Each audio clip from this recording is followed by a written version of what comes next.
Is Dinda. I am the researcher of Lembaga Demografi, and I will be serving as your moderator today. As you may aware, LD has organized seminar frequently, and for sometimes the seminar is organized in collaboration with FKP, Forum Kajian Pembangunan. In the last month, we had even organized 5 seminars in a month in celebrating our 55th anniversary. In this September, LD will host 2 seminars. The first seminar is today, and the next seminars will be conducted on the next Friday. Okay, our presenter today is Ruli Endepe Faizin. He is the alumni of Faculty of Economics and Business Universitas Indonesia, and he graduated his bachelor degree in economics in 2015, and then continued his studies at University of Edinburgh and passed his Master of Science in Economics in 2019. Prior his departure, he worked as research assistant at Lembaga Demografi and also the teaching assistant at Faculty of Economics and Business Universitas Indonesia. Today, he will present his MSc dissertation entitled The Long-Term Effect on Stunting, and the seminar will be delivered in English, but it's freely for us to use Indonesia or English, especially in the question and answer session. The presentation will be delivered in 20 until 30 minutes, and then we will continue the session with the question and answer session. Okay, without any further ado, I will invite Ruli to present his presentation. Ruli, the time is yours.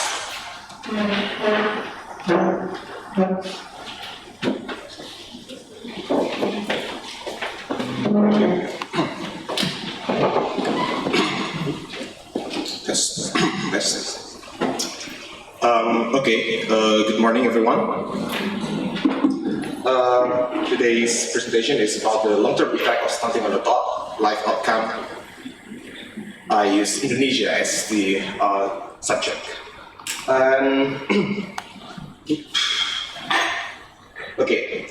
Today's story will start with these 2 programs, the MDGs and the SDGs. As you know, by the beginning of the 3rd millennium, more than 200 world leaders ratified the MDGs. One of the points is to combat extreme hunger, and the other one is to lower the prevalence of undernutrition. Based on the 1990s data, around 900 million children under 5 years old are categorized as underweight. It's accounted for almost 25% in the world. And by the end of 2015, the number is lowered to 700 million, and roughly it's 12%, roughly 12% of children under 5. So it's we can say it's a general success. And in 2015, the same world leaders also ratified the 2030 Sustainable Development Goals, known as the SDGs. Now, the SDG has more focused targets. It has like 17 targets, and target number 2 is to end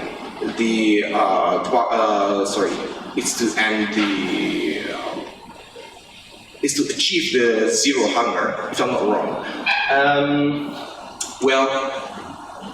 One of the points there is also to combat the numerous malnutrition, undernourishment. It's not only underweight like in MDGs, but now it has like 4. The first one is, of course, the underweight. The second one is overweight. The third one is wasting, and the fourth one is stunting. But now the SDGs has a stronger point on combating stunting rather than the underweight, like in MDGs. Well,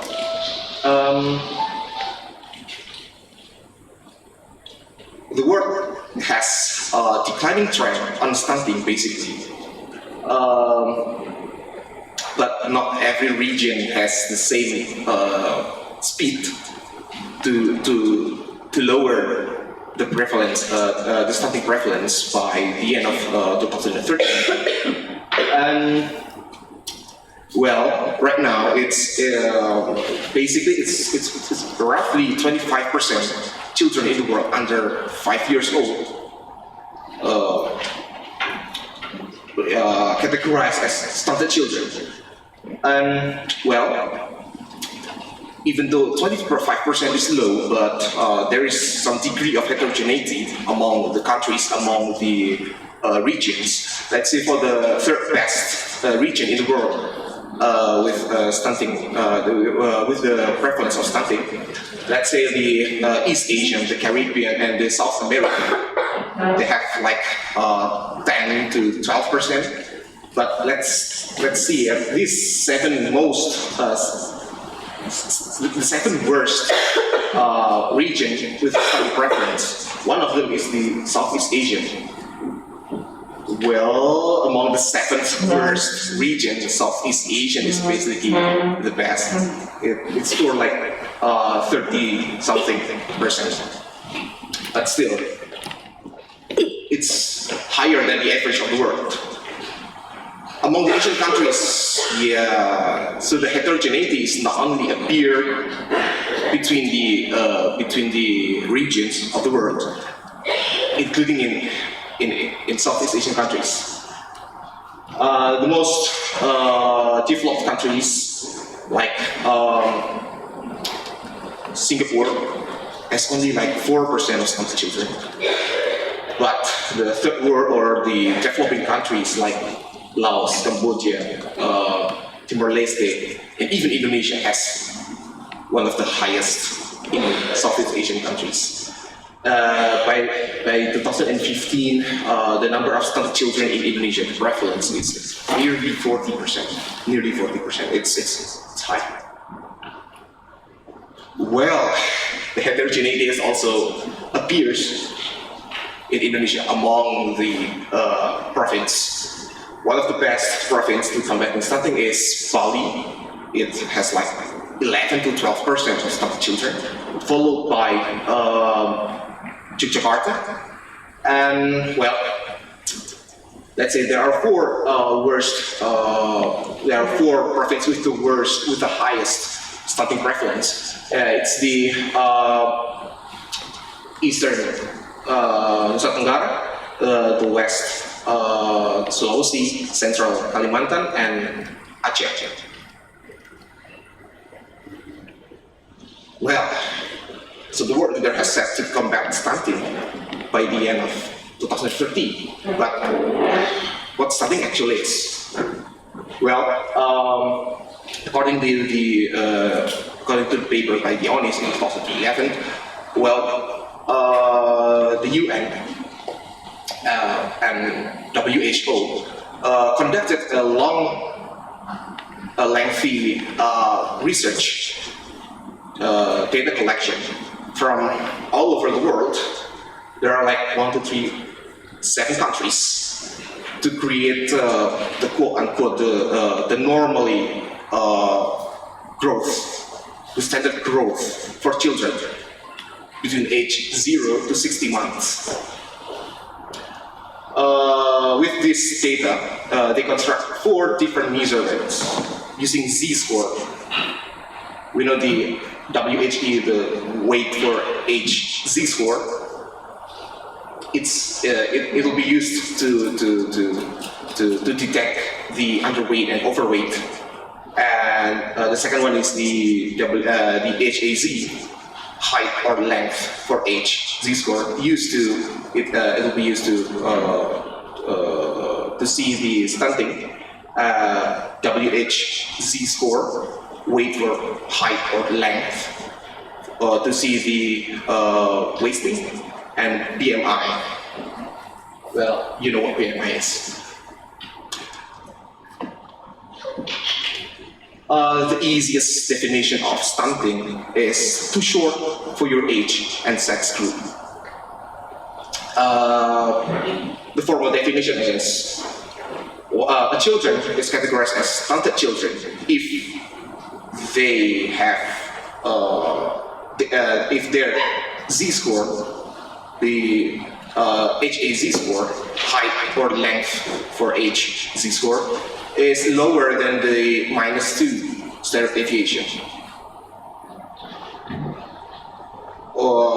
So like the score should be in between -2 and -6. You can't score more than -6 because it's not natural based on the data. Okay, the same with the underweight and wasting, it's -2, and for the overweight, it's more, it's greater than 2 standard deviation and less than 5 standard deviation. Well, why then the world leader agreed on combating stunting rather than the underweight, overweight, like in 90s, using the MDGs in 2000, or combating wasting? These are the reasons. Well, back then, the underweight and the overweight is the easiest data they can get.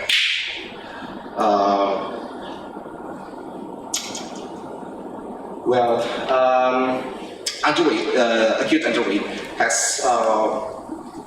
a strong correlation with infant mortality, while the overweight children aged less than 5 years old has a greater tendency to get cardiovascular disease when they're adult, or any musculoskeletal problems.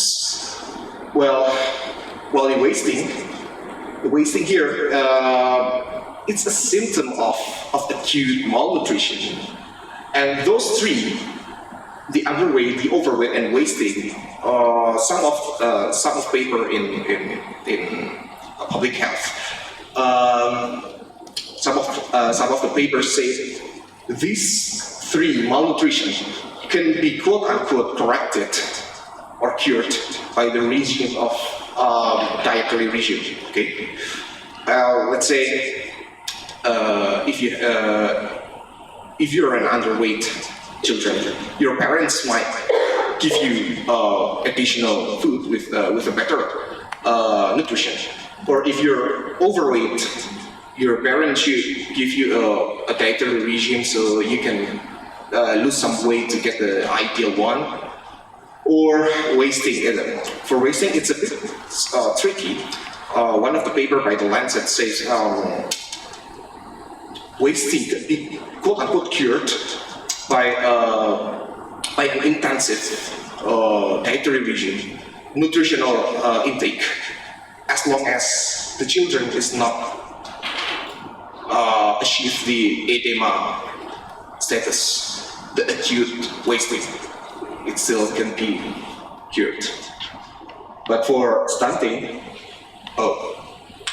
stunting is basically a result from a low nutritional intake and recurring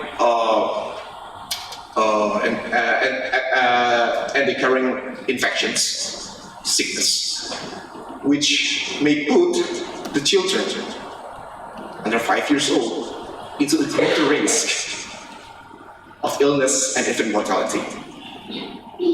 Not only the children will suffer from growth retardation, they also may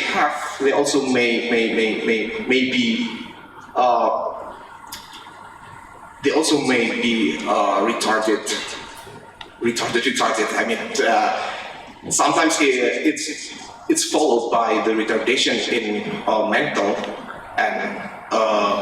and intellectual, which in turns, when they're adult, the mental and intellectual retardation, which will lower their capability, their skills, and it will lead to they earn less money. they will be less they will be less efficient workers or so. And based on the papers, it says that unlike the previous three, malnutrition, stunting cannot be corrected as the time goes, as they age. Okay. Now I've said that stunting would be followed by the mental and intellectual retardation, which followed by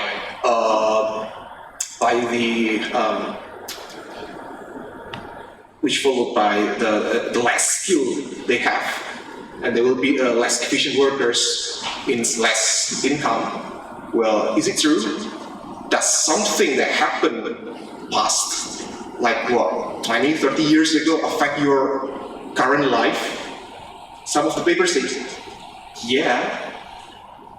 Let's say in this paper, case in Paxson in 2006,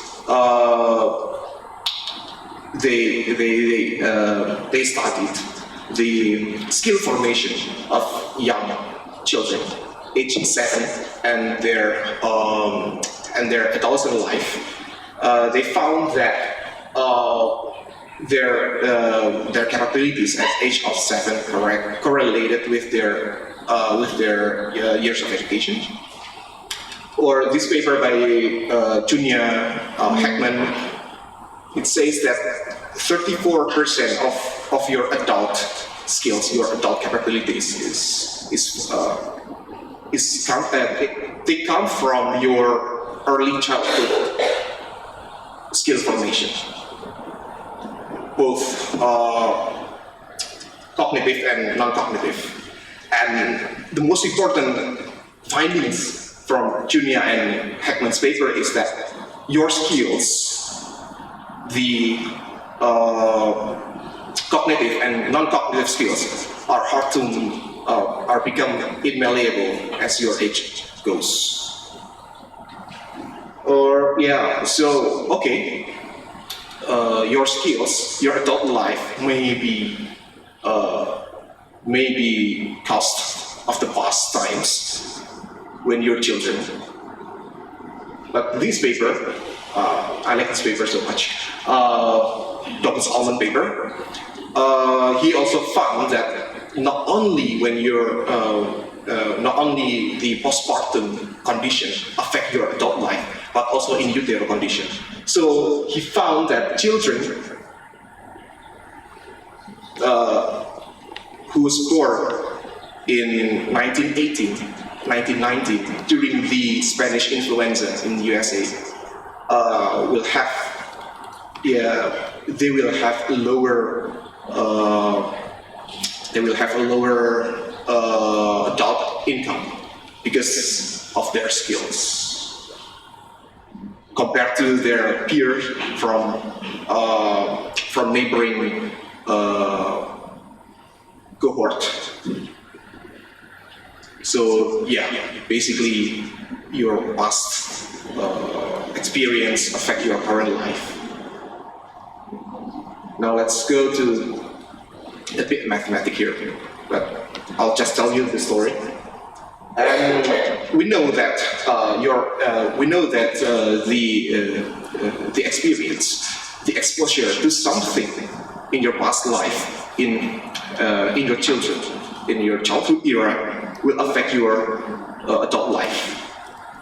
But how? The first person to talk about this is Grossman. He says that, okay, let's say we have 2 periods of time, your early childhood and the rest of your life. Okay? I assume that our life is linear, so now your childhood condition will always affect your adult life. Here, he says I1 is the investment. It could be anything, it could be your education, it could be your nutritional intake, or anything.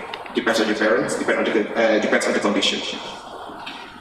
Here, it's just a matter of proportion between the investment in your early childhood or investment in your the rest of your life. Okay, Heckman in one of his papers in 2007 constructs a new models based on based on Grossman's model. He said, okay, let's say it's not a linear. Let's say it's not like a linear. Let's say it's a CES, a constant elasticity substitution. So now we have this one, theta, okay? These papers basically say that, okay, well, basically if theta goes to 1, we will end up with the linear correlation again. See, 1 over 1, 1, 1. We'll go to the Grossman all over again. But theta here could be from 0 to infinity. And it will change your, it will change the paradigm of the human capital formation. Okay? It's not only a matter of proportion, but it depends on each person's human capital formula. We never know. Well, in one of his papers, Hallman and Curtis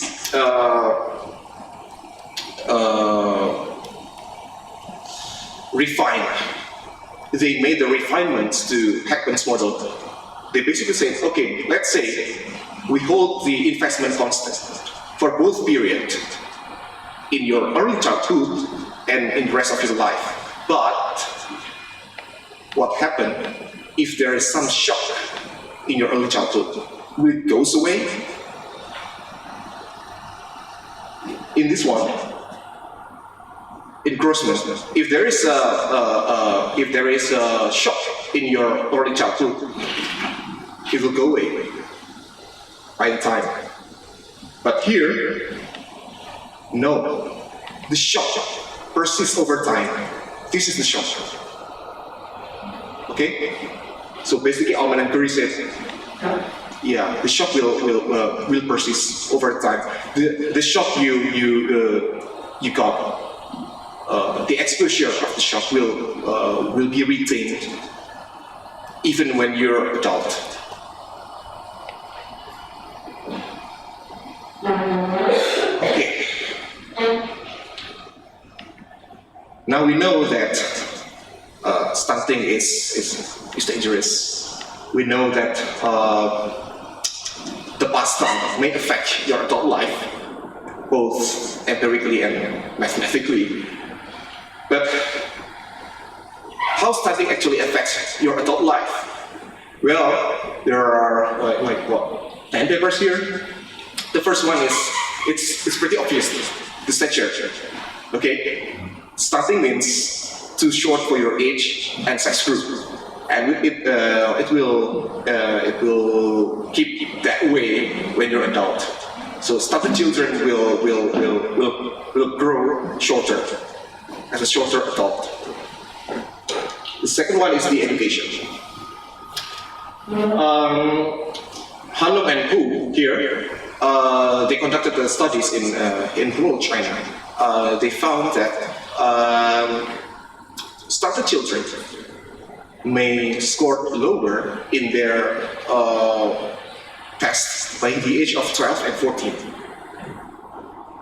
Job-related Berman. Berman said there is a correlation of the nutritional intake to your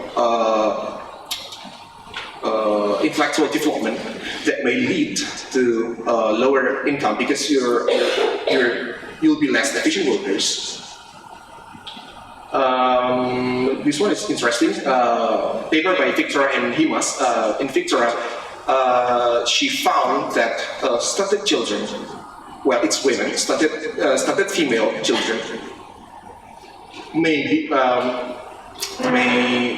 give birth to stunted children.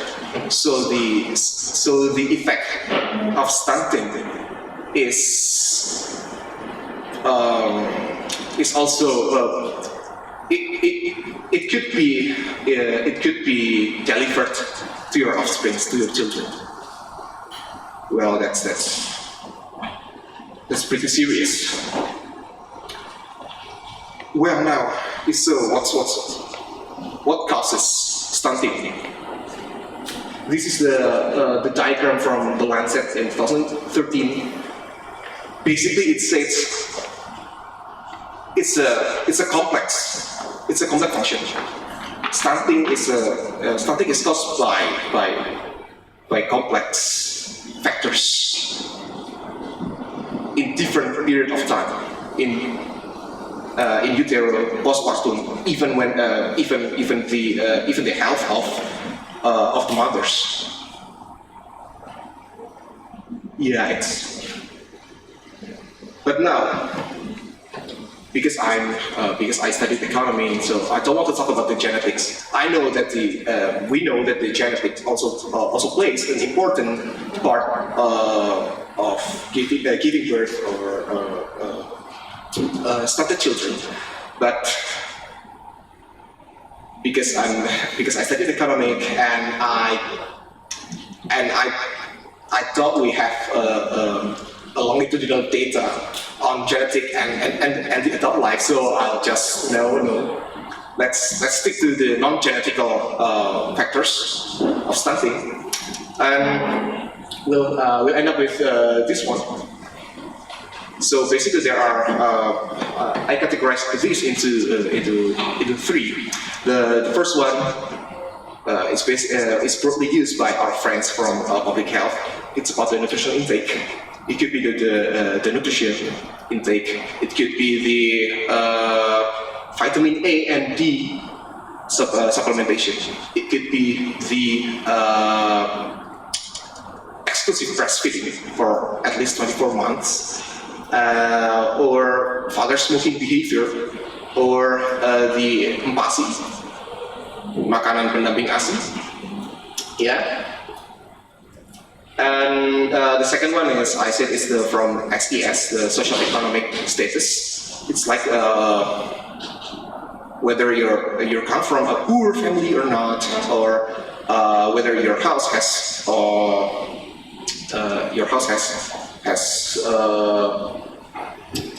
a good sanitation or living facilities. Or even in this case, one paper from India, it correlates the caste, for caste, with the stunting condition. And the third group, I said it's a shock. It's a disaster, a shock, it could be anything. Like one of his papers, Alderman, the previous Alderman, he studied the stunting condition among the Zimbabwean children during the Zimbabwean civil war in 80s and the long drought in 1982 to 1984. Or this one, a paper from Acara, used a similar condition in Rwanda, a crop failure during the 90s and the civil war in, I believe, 1990 to 1994, civil war in Rwanda. Or this one, group went pregnant. They wrote a paper about the exposure of severe winter to stunting prevalence on Mongolian children. I know maybe it's not clear how they correlate, but let's see. One of the famous paper using IFLS is this one, Machini and Young in 2009. They used rainfall level to see to get the effect to the stunting level. Or this new paper from Rosale, Rueda, and Triana, the exposure of smoke from forest fire among the Indonesian children, to see the effect on stunting.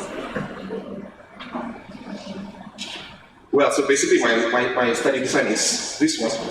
We know that stunting may affect the adult life outcome, whatever it is.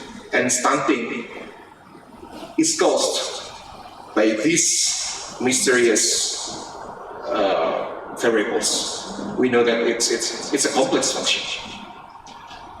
But now, My study, I use Ekman's model, refined by Almond and Curie. It's basically about the investment. It's basically about the maybe nutritional intake, maybe the education, skills formation, I don't know. This one, if you remember, Almond and Curie said there will be some shock in the childhood. A shock in the childhood. That's the key point. The shock. So because of this condition, I have to use instrumented variable regression. I can't use the linear one like OLS because it should be a two-stage. Something affecting the malnutrition status, the stunting status, and stunting status may affect your adult life.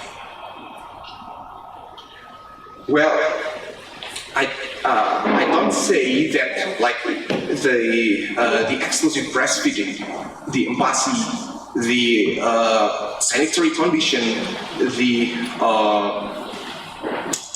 smoking behavior of the fathers, of the mothers, or the structure of the family, how many children they have, whether their father is still alive or not, don't affect the stunting. Well, it affects the stunting. We know that.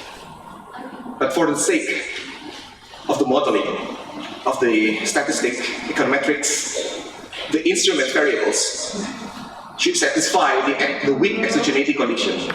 What does it mean?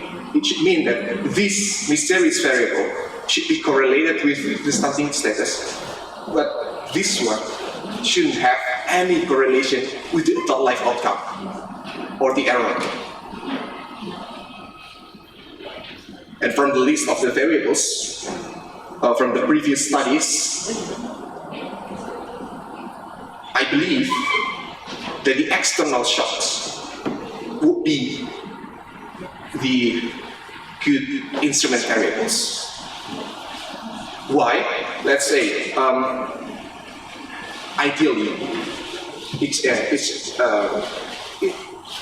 let's not talk about the data first. Let's talk about the idea first.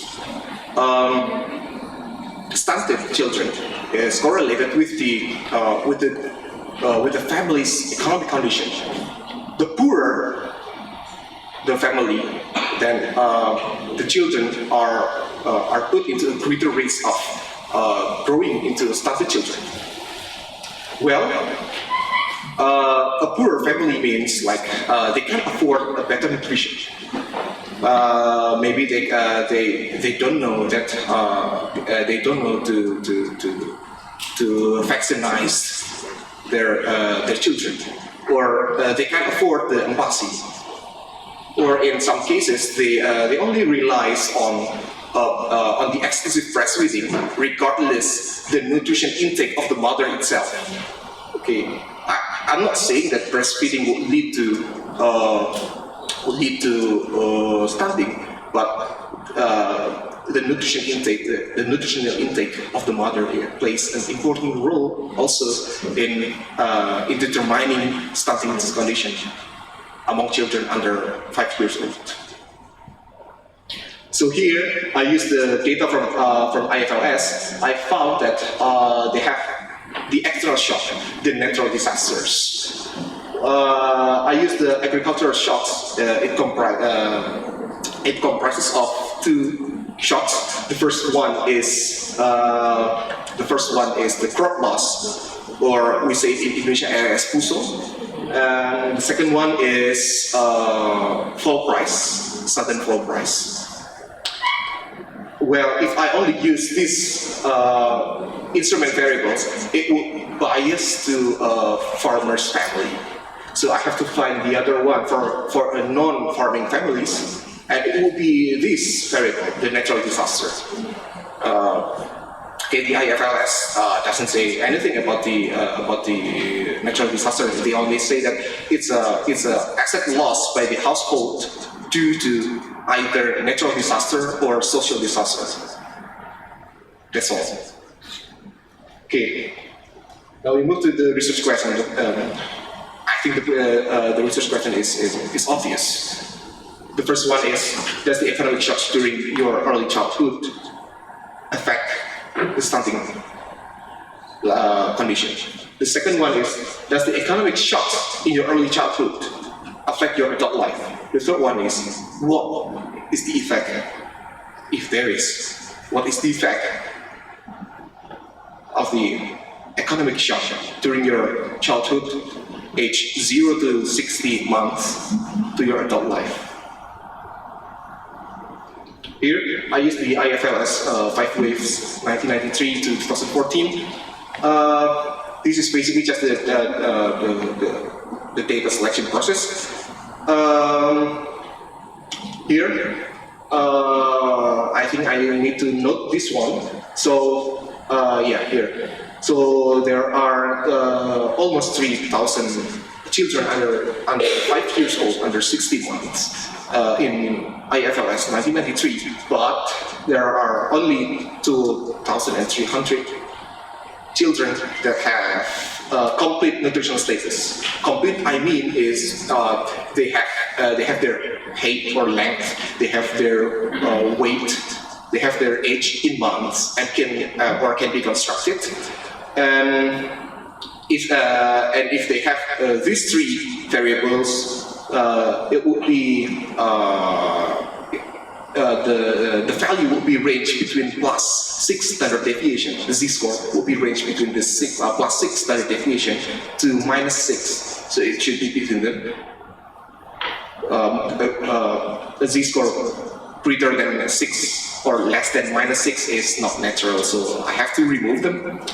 And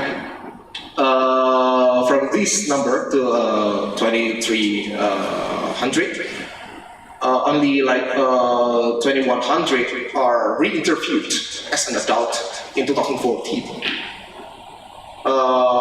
It's almost 50-50, 50 male and 50% male, and yeah, it's roughly 50-50 between male and female respondent in 2014. The funny thing is, I also found the respondent who changed their gender. I don't know whether it's a truly transgender, or it's they have some miss on recording, so I have to remove them. Okay, one boy.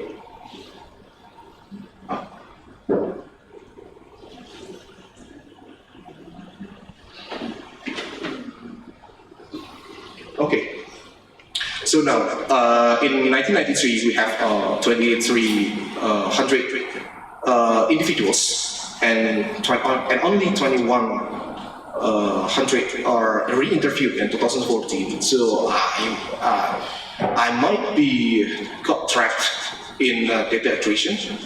So I have to check.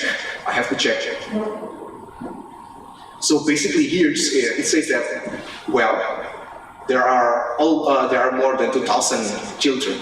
There are more than 2,000 individuals that always appear on every survey, and only 46 individuals got lost after the first survey. And the number is actually stable. It's always greater than 2,100. So let's hope that I don't fall into the data attrition trap. Come on.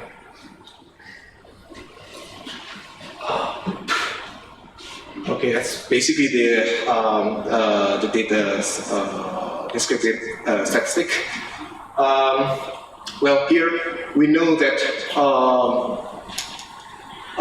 the mean of the HAZ score is -1.7, and the median is less than 0. So yeah, in 1993, the condition is bad. It ranged from the almost -6 to almost +6. So it's heterogeneous.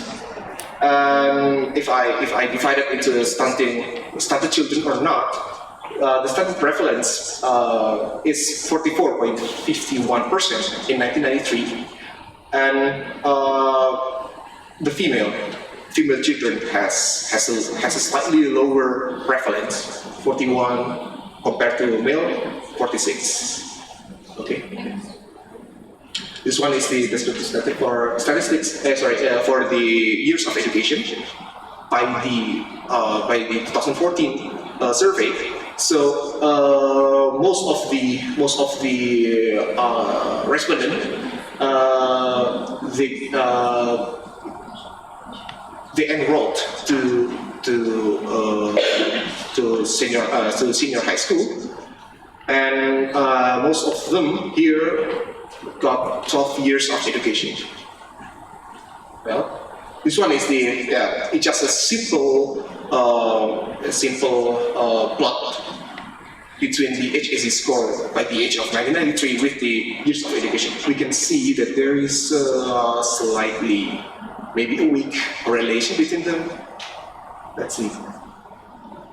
This one is the descriptive statistic for the earnings by the age of 21 to 26 in 2014. We know that their earnings is pretty low. It's only between 0 to, I believe it's 12 million. So between 0 to 1 million per month in 2014. We can see there's a even weaker one, but let's see.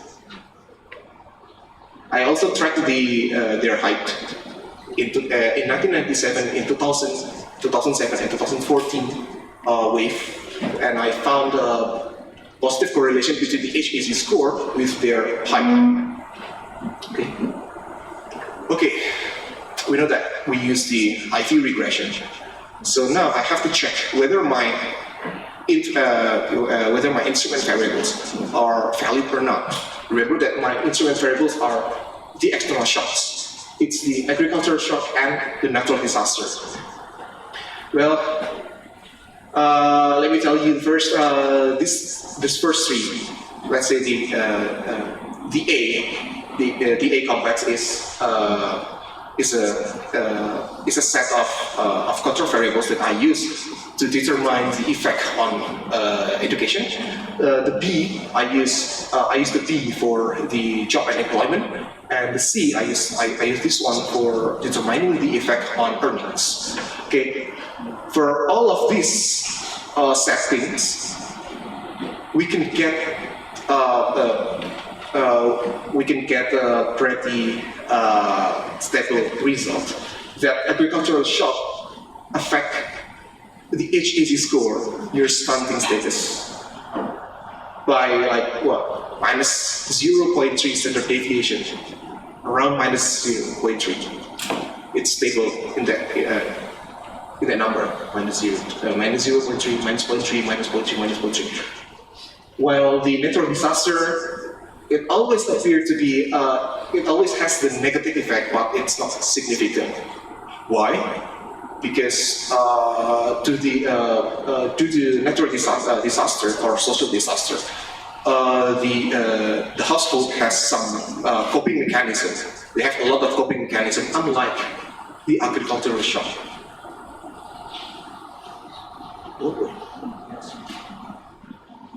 Okay, now let's see the effect, the long-term effect on education. The first one is on years of education. Here, the HAC always show a positive correlation with the stunting. With the years of schooling. I compare the OLS, the linear regression, with the 2SLS, and I found that 2SLS is a better approach based on the post-estimation test. And here we see that the HAC score, one standard deviation, is correlates with like almost 2 years of education, and that means that exposure to agricultural shock by the age of 0 to 60 months will lower your years of schooling by roughly 1 year. Next. Okay, next one is the probability of finishing senior high school Here, the effect, we know that the effect is positive. It means that the shock, the agricultural shock during your early childhood also has negative effect on your probability of finishing high school. But here, the effect is marginally significant. It's marginally significant, and it constantly shows a negative effect from the shocks to your probability of finishing senior high school. The interesting one here is this one, father's education. Your parents' education plays a bigger role than the nutritional status itself. I also conducted a test on the national exam, the UN, in Indonesian language, and the same with the others. It shows a positive correlation here. It means the shock has negative correlation with your test score. But here it doesn't show any significant value. Okay, let's move to the job and employability. The first one is the probability of joining labor force. Here we see that the HAZ score has a negative correlation. It means that the non-stunting children, the non-stunted children, has a lower probability of joining labor force. Whoa. It might be seen to be counter-intuitive, but if we see the context, well, it's not. Why? Because I use the data for a young adult, aged 21 to 26. Most of the non-labor force here are getting their bachelor degree, their diploma, or their master degree. So it makes sense why the stunted children has a higher probability of joining the labor force rather than the non-stunted children, the normal children, because the normal is getting a higher education, diploma, bachelor degree, strata 1 in Indonesia, or master degree, strata 2. And here, the important thing is, we see that male and married. The married man has a higher tendency to join the workforce rather than the married women. Here, we see that the marriage has negative effect. It means since the married male has positive one and the married has negative, it means that married women has lower tendency to join the labor force. Even worse if they have children. I also conducted a test on female-only sample. Okay, next. Okay. Next, we move to the employability. Now, the sample is not everyone. The sample here is only the one that joined the labor force. And here, we can see that the HAZ score also has an ambiguous effect. It basically has no effect whatsoever. So the economic shock during your childhood has no effect on your employability. Here we also see that the married women has lower tendency to join, to work, to be the breadwinner instead of only the homemaker. Okay, the last test I conducted is using the Tobit one on the annual salary. So now here the sample is only working people. It's only the workers. It's only the employee, not the employers, not the business owners. It's only the employee. So now we have the number of observations even lower than the previous one. Here we got a positive correlation between the HAZ score with the annual salary, and it's marginally significant. So it basically means that the economic shock during the first 60 months will lower your earnings by the age of 21 to 26 by roughly 1 million monthly. 1 million monthly, or 12 million annually. Here we also see that married male has higher earnings. We see that this one, married person, has negative effect, male has positive effect. So yeah, basically we can see that there are gender pay gap between the male and females. The married one, it does exist in labor market by the year 2014. The HAZ score has we see that the exposure to agricultural shocks during your first 60 months have a long-term effect on your years of education by roughly 1 year. It also have effect on your probability of graduating from high school. It also has the effect on the probability of joining the labor force. But again, the exposure of the agricultural shock is not the sole determinants of your adult life outcome. For example, the probability of joining the labor force, it also correlates with your sex, with your gender, and your marriage status. Okay. Now we know that there is no perfect studies. There's no perfect research. So my research also has limitations. First one, and the foremost, is so far IFLS has only 5 surveys from 1993 to 2014. It means that since my studies is for children under 5 years old in 1993, by the year of 2014 they will age like 21 to 26, so that my result cannot be generalized into every age group. It's only for the young adult, 21 to 26.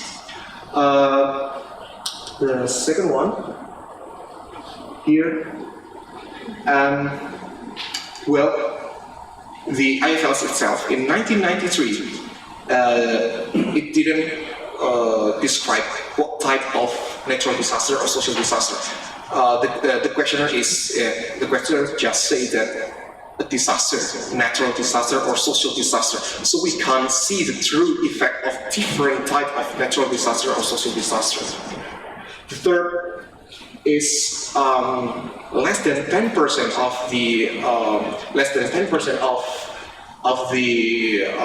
household that got natural disaster or social disaster for the last 5 years.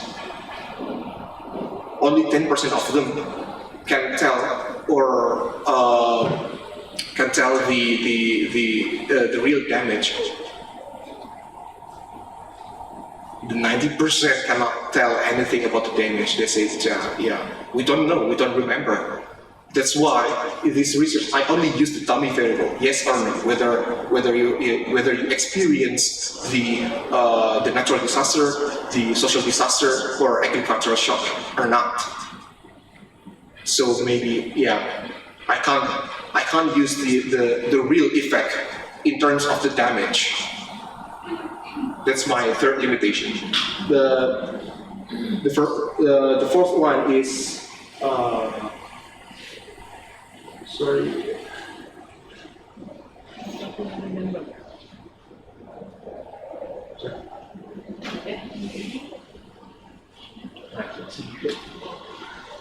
Okay, the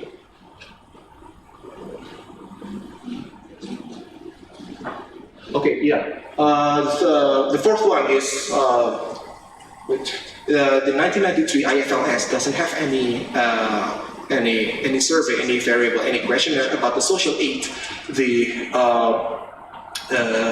disaster relief fund, or maybe PKH, because PKH starts in 2007. So we can't see whether there is a buffer of the adverse effect of any kind of disaster or shocks. And the last one, it's not about the data, it's about my machine. So rather than checking their stunting status or their HAZ score, age starts 5 to 19 years old, I only track their height, their absolute height, rather than the z-score. Yeah, that's because of my machine can't do that. And yeah, to summarize, statistically, both agricultural shocks and natural disaster, any kind of it, jointly has significant effect on stunting status, on the HAZ scores of children aged 0 to 60 months. And yeah, children who exposed to agricultural shocks has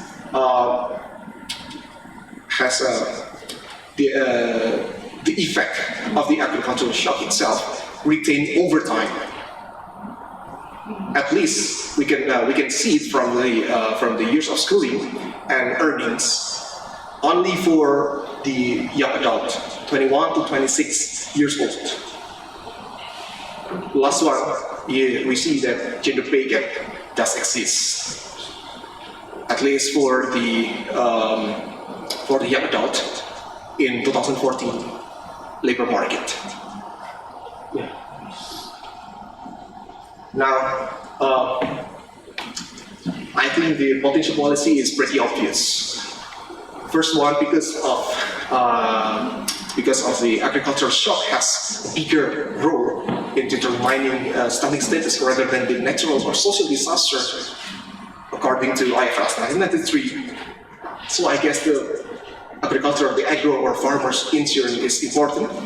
I know that the government has kicked off the agro insurance via Jacindo since 2016, but as far as I know, they only target the farmers with less than 2 hectares, and they can only achieve like 30 to 60% of their annual targets, despite that the government actually subsidized 80% of their premium. So I guess the government needs to work harder. The second one is the accurate and reliable information for the farmers. It could be like the weather, it could be like the price, so that the farmers will get into a track, will be tracked into let's say usos or unfair pricing. This one, fair price for farmers. And this one, yeah, the government needs, not the government, all of us needs to work hard on this one, climate change. Research says that climate change affect the agricultural sectors. It affects the yield of your of the crops and staple foods. So yeah, I think the potential policy is pretty easy and pretty obvious. Yeah, I guess that's all. Yeah, this one is the appendix for the statistics. Yeah, that's all. Thank you very much.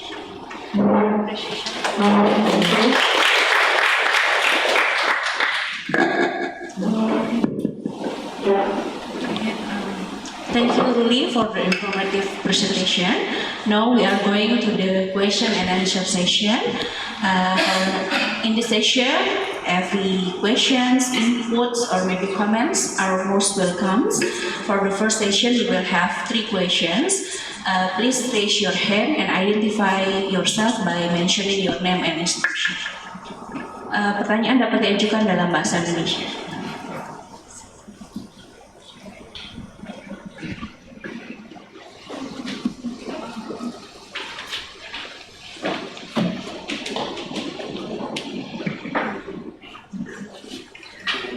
Selamat pagi, terima kasih buat presentasinya.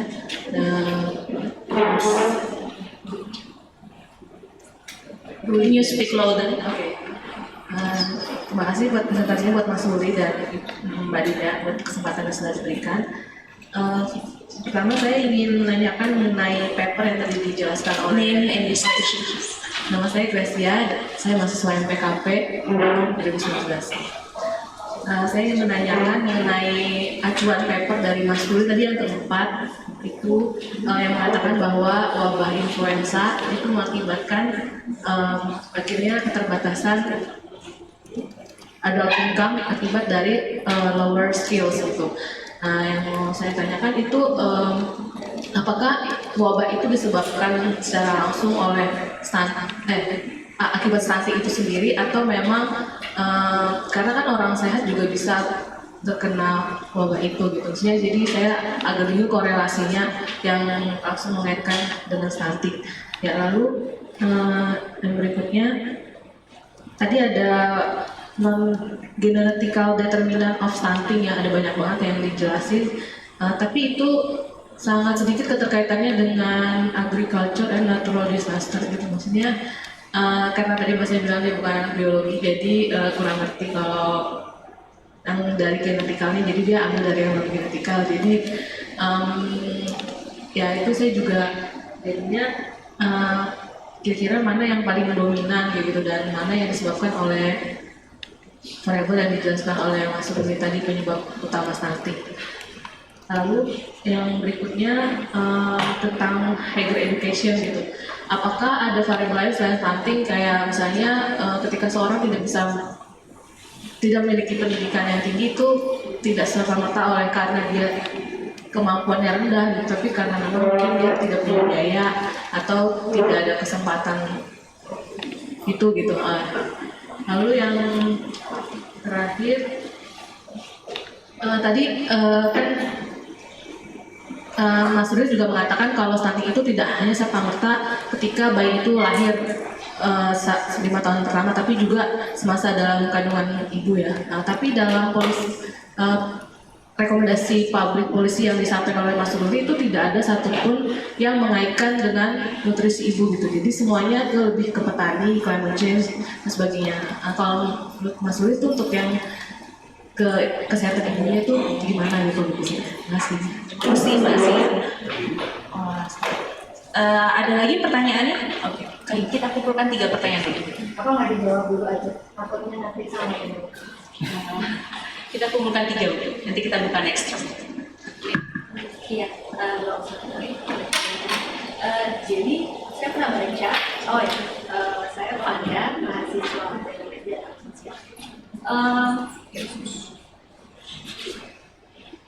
Saya pernah baca dari hasilnya Riskesdas yang menyatakan bahwa 30% penderita stunting itu datang dari middle income household.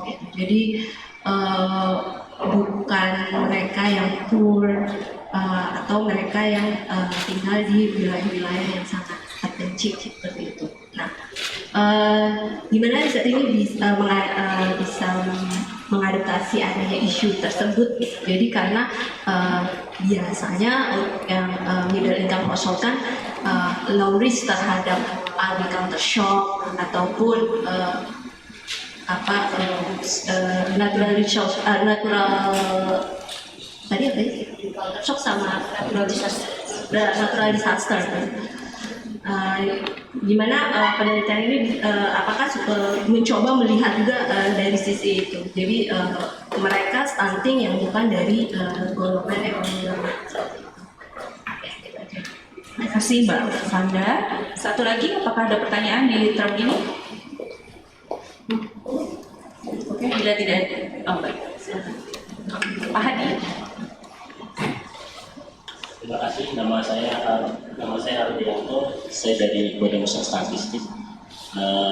Saya sangat mengapresiasi ya penelitian yang dilakukan oleh Lembaga Demografi ini akan memperkaya penelitian tentang stunting. Kebetulan saya dari subdit kesehatan dan perumahan, dan memang di tempat kami juga ada uji coba tentang stunting juga, dan sangat bagus sekali ya, saya apresiasi. Yang pertanyaan saya adalah yang pertama, kalau kami biasa menghitung stunting itu umurnya adalah 0 sampai 59 ya, sedangkan teman-teman dari demografi 0 sampai 60 ya. Itu kemudian apakah itu mempengaruhi? Berarti kan kalau memang 60 semakin banyak ya. Kemudian yang kedua mengenai potensial polisi tadi ya. Kalau boleh saya melihat itu umum, itu potensial umum sekali gitu. Jadi maksud saya, apakah ada kaitannya, ada nggak yang kaitannya khusus buat yang akibat dari stunting gitu loh? Maksudnya ada peluang potensial polisi dari untuk agriculture shock dan natural disaster itu yang berpotensial ya, kebijakan yang memiliki potensial gitu ya, yang berkaitan dengan stunting. Itulah yang saya perhatikan tadi kan umum banget gitu, itu semua pasti itu aja. Kemudian yang ketiga, apakah ada pembandingnya? Maksudnya begini, kita kan punya nih data, ada di IFLS gitu ya, kemudian juga ada yang dari Litbangkes. Maksud saya mungkin nggak sih dalam penelitian ini ada pembandingnya gitu. Maksud saya gini, oh ini ternyata sejalan dengan data ini gitu loh, maksud saya gitu. Maksudnya supaya untuk menunjukkan, meyakinkan kita semua bahwa benar loh gitu. Itu aja sih. Terima kasih. Assalamualaikum. Terima kasih Pak Hadi untuk pertanyaannya. Mau dijawab satu-satu dulu?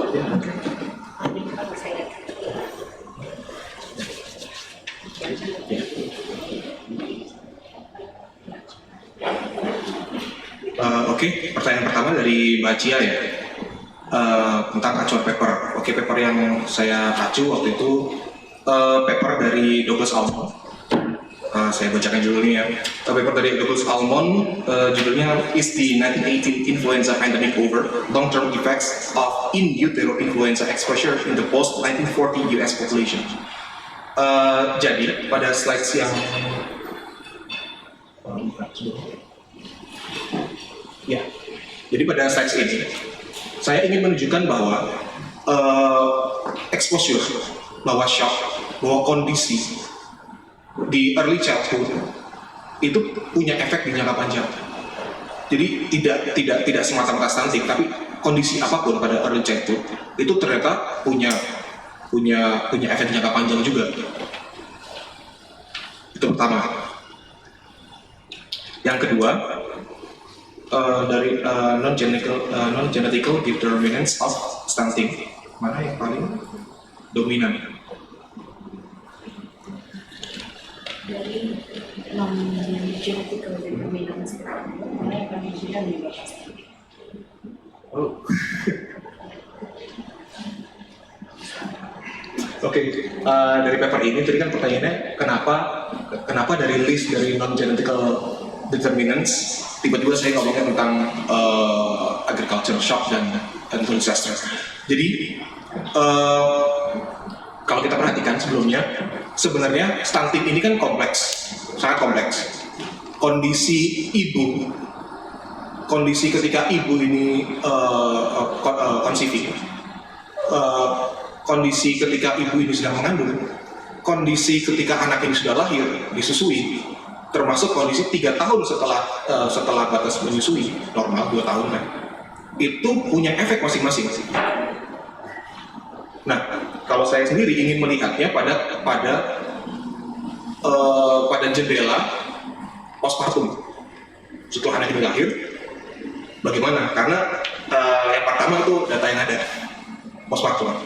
Kalau di trace bagaimana nutrisi ibu ketika sedang hamil segala macam, kebetulan IFLS hanya punya untuk data anak yang baru lahir yang usia 0 sampai 1 tahun. Jadi kan akan sangat mempersempit dataset. Tuh. Terus kenapa dari list ini tiba-tiba ke natural disaster? Sebenarnya tadi kan kompleks. Nah, ternyata nggak cuman kondisi-kondisi seperti itu kan, nggak cuman nutrisi, tapi juga ada mungkin ya contohnya yang tadi kebiasaan si bapak merokok, kondisi keluarganya ini anaknya ada berapa, makin banyak mulut yang diberi makan berarti harusnya udah punya pendapatan lebih untuk memberikan nutrisi yang sama, atau apakah rumah ini punya sanitasi yang bagus, WC-nya dalam rumah atau WC yang komunal, vaksinasi, ASI eksklusif, itu berpengaruh. Tapi di beberapa nomor yang lain itu juga mereka juga bilang, karena mereka juga pakai pendekatannya si Hetman, bahwa mungkin dengan adanya sebuah shock yang sekali jeder ya, itu mungkin juga berpengaruh. Maka ada paper seperti ini yang paling atas, Acresh, ini paper Acresh dan Wonderful. Dia pakai data dari Rwanda, itu cuma sekali shocknya. Itu untuk anak-anak yang lahir pada era gagal panen dan perang sipil. Atau paper dari Alderman, perang sipil di Zimbabwe dan banjir. Terus ini paper dari Macini dan Diam, itu tentang efek dari rainfall, dari curah hujan. Atau paper yang paling baru ini Rosalie Rueda dan Triana, itu malah tentang asap, efek asap terhadap stunting. Jadi stunting ini kan sangat kompleks. Nah, lalu kenapa tiba-tiba ke natural disaster? Itu sebenarnya karena study design saya. Jadi ini kan bertahap, 2 stage. Stage pertama adalah sesuatu menyebabkan stunting. Stage kedua, stunting punya efek jangka panjang. Nah, kalau untuk instrumen variabel, aturannya itu kan harus memenuhi weak exogeneity. Weak exogeneity ya seperti yang tadi yang saya kasih tahu, bahwa si X ini, si determinan, si faktor misterius ini harus punya efek terhadap stunting, harus punya korelasi terhadap stunting. Tapi dia nggak boleh berkorelasi dengan kehidupan, dengan outcome-nya. Makanya saya carinya yang shock. Kebetulan shock yang ada di economic shock yang ada di IFLS itu yang berkaitan dengan pertanian, agriculture shock, dan natural disaster, bencana alam atau bencana sosial. Jadi itu. Udah ya. Terus untuk pertanyaan kedua dari Mbak Vanda. Oke. Kalau dari PSI terbaru bahwa 30% anak stunting itu datang dari middle income family. Lalu mereka tuh low risk terhadap agricultural dan natural disaster. Ya, tadi itu sebenarnya jadi salah satu limitasi di penelitian saya. Karena balik lagi studi desainnya seperti ini. Oke, jadi yang saya lihat ya itu sesuatu yang terjadi di luar kendali, sesuatu yang tidak berhubungan dengan ekonomi keluarga, dengan ekonomi di jangka panjang, itu yang menyebabkan stunting dan punya efek jangka panjang. Jadi pertanyaan ini saya tidak berani menjawab karena tidak ada di penelitian saya. Jadi ya daripada ngawur kan. Oke, lalu pertanyaan ketiga dari Pak Hardianto. ada perbedaan kalau BPS menghitung untuk usia 0 sampai 59 bulan, sementara saya menggunakan 0 sampai 60. Iya, kalau saya kan pakai definisi WHO, jadi langsung aja kan WHO secara eksplisit bilang 0 sampai 60 bulan, jadi saya pakai itu. Apakah ada pengaruh? Bisa jadi ada pengaruh, karena perbedaan 1 bulan kan mungkin, sangat mungkin kan sebenarnya. Bahkan kalau paper-paper dari teman-teman yang FKM, itu biasanya mereka nggak pakai 0 sampai 60 atau 0 sampai 59, bahkan mereka pakai itu 0 sampai 23 atau 0 sampai 24 bulan. Ya kan? Itu kan ya, dua tahun pertama atau 1000 hari pertama kelahiran gitu kan. Jadi ya mungkin sangat mungkin ada perbedaan hasil di situ. Pertanyaan kedua tentang potential policy khusus untuk stunting. Balik lagi Pak, ya karena studi desain seperti ini, saya tidak berbicara masalah nutrisi, saya tidak berbicara masalah vaksinasi atau faktor-faktor non shock. Selain shock itu saya tidak berbicara itu, sehingga policy yang bisa yang sangat mungkin untuk saya kemukakan di sini ya policy terkait coping mechanism terhadap si shock tadi, agricultural shock. Jadi ya mohon maaf untuk ini saya juga tidak berani menjawab. Yang ketiga, apakah ada data pembanding? Ya, untuk pada pembukaan saya menggunakan data dari WHO. WHO sendiri kan dapat data dari Kementerian Kesehatan, Kemenkes. Kalau Kemenkes itu berarti ada kerjasama dengan BPS lewat PSG, pemantauan gizi. Jadi untuk data permulaan saya pakai itu. Jadi untuk yang grafik di awal-awal tadi itu saya semua pakai data dari PSG. Kalau yang ada ASEAN ada yang dunia saya pakai dari WHO. Apakah bisa dibandingkan? Dalam taraf tertentu ya.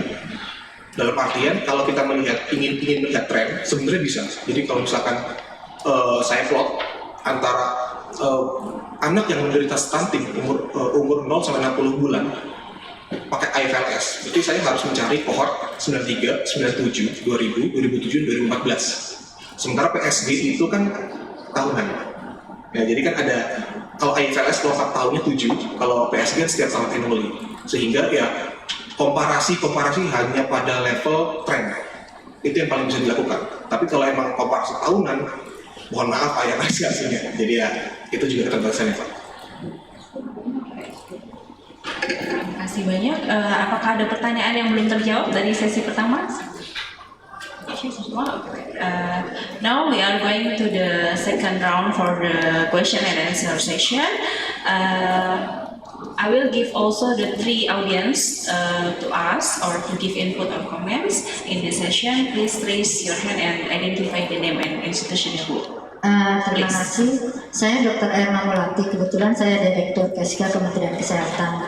Salah satu program kami memang berkaitan dengan stunting. Jadi mungkin sekalian menjawab beberapa pertanyaan yang diajukan oleh teman-teman tadi. Satu yang berkaitan dengan umur ya Pak ya.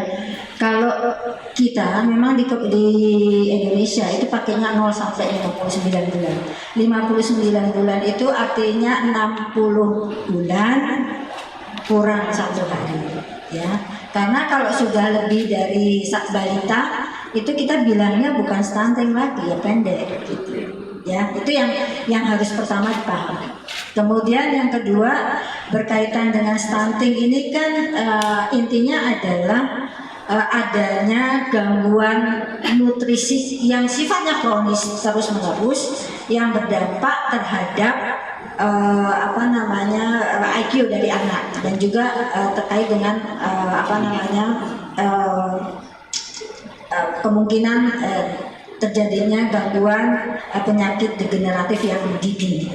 Jadi kalau kita bilang adult life outcome, so pasti karena dia kan dari segi IQ-nya aja lebih rendah dibandingkan yang lainnya. Kemudian yang berkaitan dengan penyebabnya. Jadi kalau tadi yang dikaitkan dengan genetik, kemudian sebetulnya ada penyebab-penyebab yang bisa dilakukan intervensi sehingga bisa dicegah, ya. Jadi memang secara nasional itu ada intervensi spesifik dan sensitif. Saya yakin Masnya udah baca pasti. Yang di sini kan yang ditonjolkan adalah yang tadi, yang sifatnya spesifik tadi, ya, yang katakanlah yang berkaitan dengan di luar faktor kesehatan, gitu kan? Jadi yang di luar faktor kesehatan itu pengaruhnya 70% justru. Ya, jadi kalau umpamanya kita mau berkaitan tadi dengan policy tadi kan, itu justru yang paling penting nanti bentuknya kayak apa, Mas? Kalau saya baca itu semua berkaitan dengan ketahanan pangan, ya kan? Berkaitan dengan ketahanan pangan.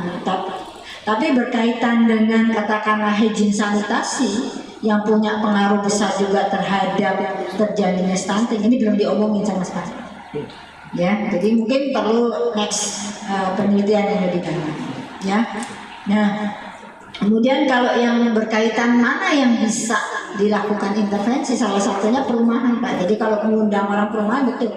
Semakin sedikit, semakin sempit ruang untuk hidup seseorang, itu kans untuk terjadinya stunting itu semakin tinggi. Ya, kalau normalnya kan satu orang itu 8 meter persegi. Iya, Pak, ya. Nah, jadi artinya ya janganlah orang Indonesia itu tinggal di perumahan yang tidak sehat, gitu.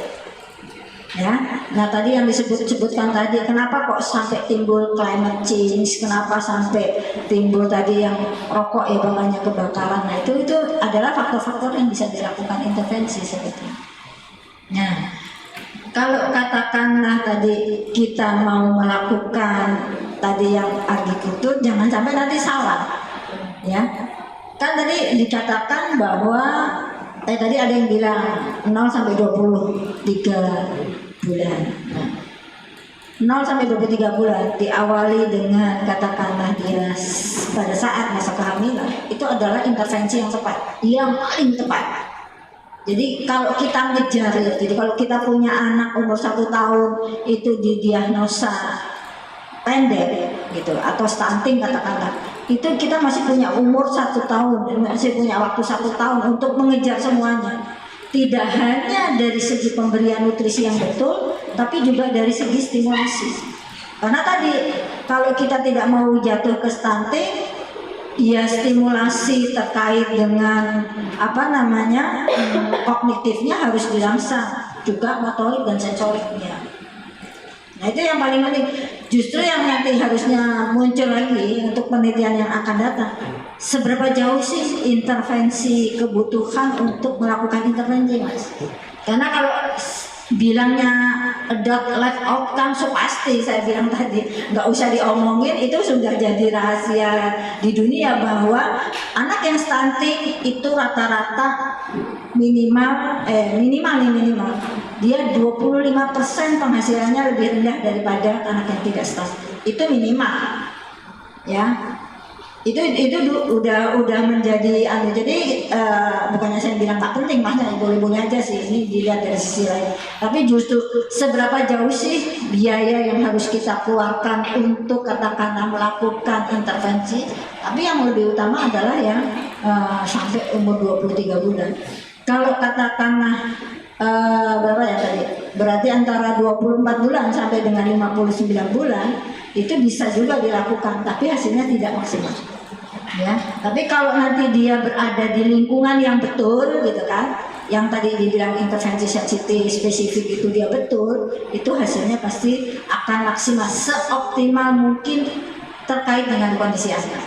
Jadi jangan disamakan dengan anak-anak yang tidak stunting. Nah, tadi menjawab tadi kenapa dia bilang kan bahwa tidak pada daerah yang ekonomi rendah, sebetulnya enggak juga. Jadi masalah nutrisi itu 3 penyebabnya. Sepertiga dari masalah nutrisi pada anak itu disebabkan oleh pola asuh yang salah. Pola asuh yang salah itu tidak saja pada orang miskin, juga pada orang-orang yang kaya. Ya, karena banyak ya kaya dan berpendidikan. Itu juga ada. Saya bukan bilang bahwa orang kaya dan berpendidikan akan menghasilkan anak yang masalah nutrisi. Enggak. Artinya 30% masalah nutrisi itu bisa terjadi pada orang-orang yang kaya juga, bukan hanya orang yang miskin. Kemudian sepertiganya lagi terjadi pada mereka yang memang sulit akses untuk mendapatkan nutrisi yang baik dan stimulasi yang baik.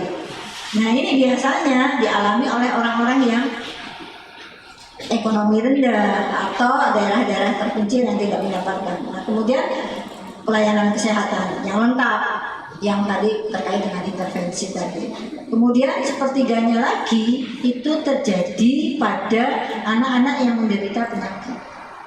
Nah, artinya stunting pada seseorang, pada anak itu bisa disebabkan juga oleh anak yang menderita sakit. Jadi sehingga intervensinya harus menyeluruh, tidak hanya dengan pemberian nutrisi dan juga stimulasi, tapi harus dicari penyakit dasarnya itu, penyakit lainnya itu apa. Mungkin itu aja dari saya, mudah-mudahan bermanfaat. Informatif Ibu, terima kasih banyak Ibu Erna. Di sesi kedua tanya jawab ini apakah ada pertanyaan lagi dari Bapak Ibu sekalian?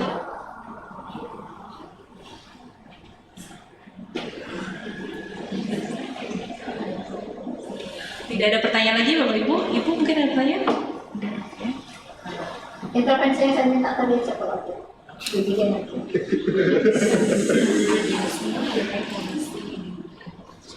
Jadi kalau kita lihat conclusion-nya tadi, coba deh, yang conclusion sama policy itu. Yang terakhir aja enggak? Yang terakhir. Nah, ini sebelumnya lagi. Mana yang policy tadi, yang policy. Nah, ini kan berkaitan dengan ketahanan pangan kalau kita lihat. Padahal bahannya ketahanan pangan, ketersediaan air bersih, ya, kemudian apa itu jauh lebih Boleh saya jawab Ibu? Iya. Sebenarnya saya sih bakal lari sama ke studi desain saya. Jadi kan ya, yang tadi kan ini kan two stage, sesuatu menyebabkan stunting ke kondisi saat dewasa. Sesuatu yang menyebabkan stunting kalau by desain penelitian ini tidak boleh punya hubungan dengan kondisi ekonomi atau outcome sendiri. Dia cuma boleh punya korelasi dengan si stunting. Nah, saya tadi kan berangkat dari idenya bahwa adanya Sorry tadi saya terlambat dong. Oh iya. Jadi idenya adalah bahwa benar kan stunting itu disebabkan oleh banyak hal dalam periode waktu yang berbeda-beda. Stunting itu berbeda dengan wasting atau underweight, overweight yang mungkin masih bisa dikoreksi ketika anak ini sudah lepas dari usia 5 tahun. Kalau stunting ini kan setelah 5 tahun sangat kecil kemungkinannya untuk bisa dalam tanda kutip sembuh. Nah, kalau yang saya bawa tadi itu adalah dari pola konsumsi. Jadi nutritional intake ketika dia berusia 0 sampai 5 tahun itu kan yang sebenarnya harus digenjot. Karena itu yang akan punya efek sampai ke jangka panjang. Gangguan terhadap konsumsi pada usia 0 sampai 60 bulan ini yang ingin saya lihat. Jadi kan benar bahwa banyak paper yang bicara tentang food security dan sanitasi, bahkan terkait dengan fasilitas kesehatan, ya. Tapi saya tidak berani mengeluarkan policy di hal-hal tersebut karena yang saya lihat adalah shock sekali yang terjadi dalam hidup mereka itu ternyata ikut merubah kondisi, bahkan boleh jadi seumur hidup. Karena ya lagi berdasarkan desain studinya itu sesuai yang Bapak ini tidak boleh punya hubungan dengan yang lain, tidak boleh punya hubungan dengan ekonomi, dengan adult life outcome. Untuk konteks, saya juga memetakan, jadi kayak keekonomian keluarga terhadap beberapa variabel yang tidak saya jadikan instrumen, yang tidak saya jadikan CX gitu.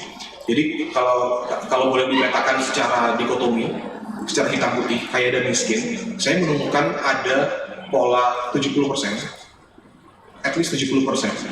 Itu orang miskin yang yang anaknya tidak vaksinasi dengan 5 vaksinasi dasar, itu nggak komplit. Terus ada sekitar 60% yang keluarga miskin yang tidak mampu memberikan pasti. Ada lagi, saya lupa berapa persen, 40-an atau sekitar angka situ, 40%-an, itu yang bahwa keluarga miskin tidak memiliki fasilitas perumahan dan sanitasi yang cukup. Nah, artinya kan sebenarnya variabel-variabel ini itu terkait dengan kondisi kemiskinan seseorang. Nah, karena desainnya seperti ini, desainnya two stage, saya tidak bisa memasukkan variabel-variabel yang terkait dengan kemiskinan tersebut, karena kemiskinan terkait dengan kemiskinan di masa mendatang, dengan errornya itu sendiri.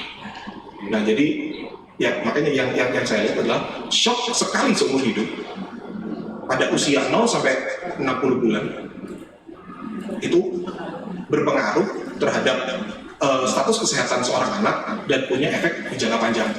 Makanya kebijakan yang saya berikan di sini hanya yang terkait dengan shock di pertanian, karena memang shock pertanian yang saya lihat dan shock pertanian itu pula yang signifikan.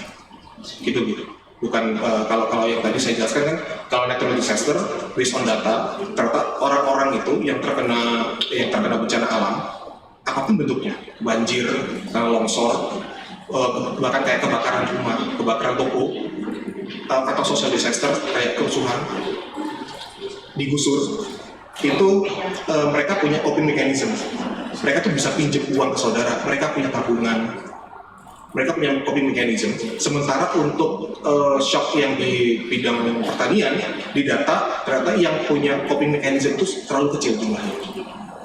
Dan kalau yang saya baca tahun 2016 pemerintah itu kan sudah ada asuransi pertanian, tapi kan kurang menurut saya kurang maksimal, karena emang cuma 30, 50, 70% dari target mereka, dan itu pun tidak seluruh Indonesia, tidak seluruh wilayah Indonesia. Terakhir saya baca untuk 2019 sampai bulan 6 itu mereka baru 30% dari total target tahun 2019. Jadi ya saya bisanya mungkin pemerintah perlu untuk bukan mereform ya, ini kan program baru. Iya, mungkin increasing the coverage of the insurance itu. Baik, Ruli dan Bapak Ibu sekalian, jadi paper yang dipresentasikan di depan bukan penelitian LD, melainkan tesis dari saudara Ruli Endepe Faizin di Lembaga University, dan begitu banyak faktor dan determinan stunting yang ada, termasuk penyebab langsung dan tidak langsung, ya Bu, intervensinya pun ada yang spesifik dan sensitif. Namun fokus dari papernya saudara Ruli ini adalah kepada shock yang terjadi postpartum, jadi pasca anak itu lahir gitu kira-kira. Nah, saya tawarkan sekali lagi, apakah ada pertanyaan dari Bapak Ibu sekalian sebelum kita tutup seminar ini? Oke, jika tidak ada, finally we come to the last agenda. Just short summary from the presentation that in Indonesia, the stunting prevalence now increasing from 90% to 40%. It means that more than one of four children in Indonesia are stunting now. And then the determinant of stunting is not only the genetical determinant, but also the non-genetical determinants. And Ruli focus on the agricultural shocks and the lost assets because of the disasters, natural and social disasters. And the last, we can know from the presentation that the long-term effect of stunting is not only manifested on the health outcome, but also in the education outcome, job and employability from the stunt children that implicate to the employment and also the wage that they gather in adult life. Right. Now, to close this seminar, I would like to invite Mr. Dewa Wisana, the Associate Director of Lembaga